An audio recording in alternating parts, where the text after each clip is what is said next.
একদিন একটি জ্বলন্ত আগ্নেয়গিরি থেকে একটি বিশাল ডিমটি এত বড় ছিল যে তা দেখে গ্রামের লোকজন ভয়ে ছুটে এলো। সবাই অবাক হয়ে তাকিয়ে থাকল। এত ভয়ঙ্কর আর রহস্যময় ডিম দেখে তারা আতঙ্কিত। শরীর থেকে আগুনের মতো উষ্ণ আলো বের হচ্ছিল।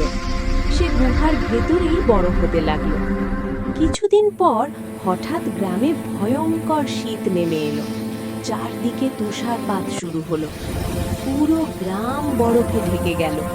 মানুষ কাঁপতে কাঁপতে গুহার ভিতরে ফিনিক্স তার আগুনের উষ্ণতায় সবাইকে বাঁচিয়ে রাখল।